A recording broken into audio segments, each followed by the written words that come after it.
You got another running back. So the ones I focus on besides Jordan James have that more immediate potential impact.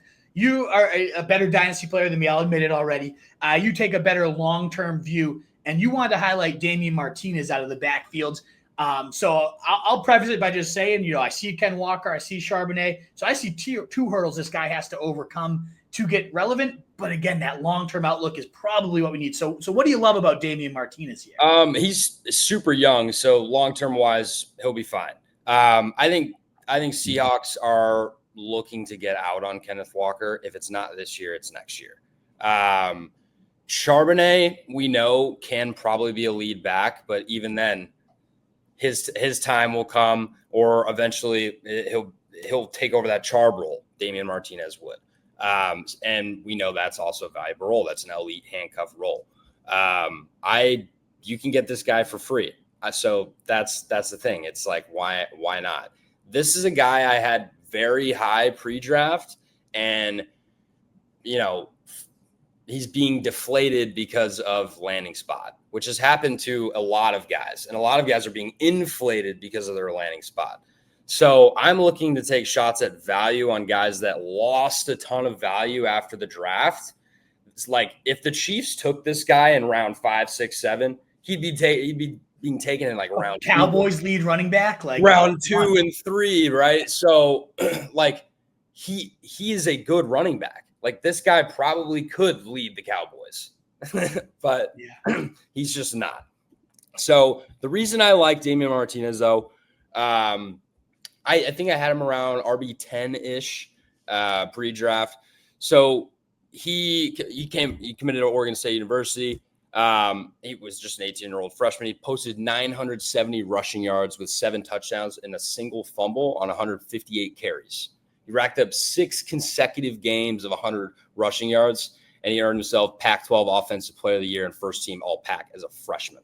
And that list, you sent it to me yesterday, like the list of running backs to do that as rookies that were like 18, 19-year-olds. Did you still have that? It was very impressive. Yes.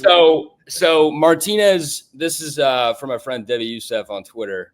Martinez is just one of 6 power conference underclassmen running backs since 2017 to post at least 2 seasons of above a 90-plus rushing grade or better on at least 150 carries. The other running backs to do so are Jonathan Taylor, Bijan Robinson, Omarion Hampton, Quinshon Judkins, and then I'll mention these 2 next to each other, Bucky Irving and Damien Martinez. Love it. So there might be value here. We don't know, but the rest of the list seems pretty good. And then the freshman one too, was it Herschel Walker, AP, McFadden, Fournette, and JT, right? 950 rushing yards as an 18-year-old true freshman is no small feat. No.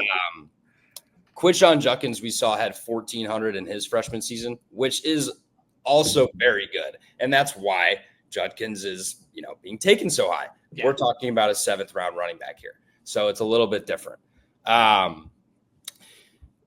So you were talking about that list. So there are a lot of other notable running backs that did, accomplish 950 rushing yards in their true freshman season, like Herschel Walker, Adrian Peterson, Darren McFadden, Leonard Fournette, and again, Jonathan Taylor.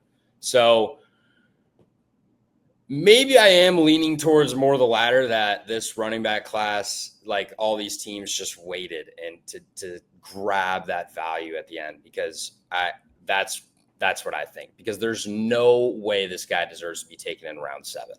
Yeah, plus athleticism for a big body. And I do really like, who knows how this Seahawks season will go, what the regime is, but I love Clint Kubiak as a run game. Shanahan I was raving about, he was groomed by Kubiak's dad there, Gary Kubiak. They just churn out amazing running backs. We just saw Alvin Kamara, who everyone thought was pure dust, have a phenomenal top 7 running back season in this exact scheme that they're now bringing to the Seahawks. We know that Mike McDaniels does love to run the rock and wants to – he fired their coordinator last year because he was throwing too often. And so I do think this will be a good marriage between offensive coordinator, the head coach, and what he wants to do. So I'm hoping Kubiak's there for a while. We got Ken Walker. This is his last contracted year. So if you take that long outlook and Martinez is impressing – maybe he does become the feature back. Like I said, Charbonnet, you're not a huge Charbonnet guy. I'm not necessarily either. He did good with the volume he got last year. But some of these impressive stats that you've tossed out there about Martinez in a scheme that I love, as early as next year, and maybe if there's enough injuries, we see those flashes this year. He's somebody I appreciate you bringing up because he kind of – I had that short-term redraft best ball. Yeah. This guy's not going to do anything this year. And then you really consider what that long-term outlook is for him. It could be beautiful if he's as good as you're saying he is. Yeah. I mean, this is a guy like this is my only running back that I've highlighted today as a sleeper. I have been picking up a lot of Raheem Sanders, believe it or not. The Rocket Raheem, dude. I love the Rocket. Rocket Sanders, baby. He's an undrafted free agent for the Chargers. Obviously, they took Hampton and have Najee, but if there's anyone that's going to eventually take over that handcuff role or say Hampton busts like Javonte Williams did at UNC, then, hey, Raheem Sanders season. But anyways, I have more to say on Damien Martinez. I do really like this guy. You can get him in any league. He has fallen off of all radars with his landing spot. Like, even Wolf didn't really remember. He was like, "Oh yeah, Damien Martinez." When I mentioned him, I'm like, "Yeah, dude, he's really good." But yeah, so talking about what I said earlier about there might be 5 to 7 Bucky Irvings here in this class. There actually might be. Martinez had more EPA per team play, experience-adjusted dominator rating, and experience-adjusted yards per team play than Bucky Irving did in each of his first 2 collegiate seasons. And I'm not so much – I don't really like late breakouts particularly. So when a running back just, comes out of nowhere and with 1,500 yards in their senior year, I'm not going to fly them up my draft boards.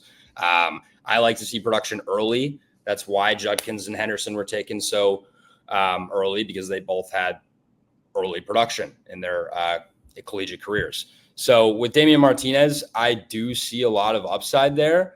He has an 88th percentile in-game athleticism score with a max speed of 21.2 miles an hour, which is also 88th percentile. He's 6 foot 217, so he's absolutely able to take over a workhorse role.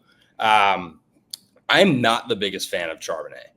So I know a lot of people like him coming out. I know he could probably be a lead back. We've seen him step in for Kenneth Walker and perform capably.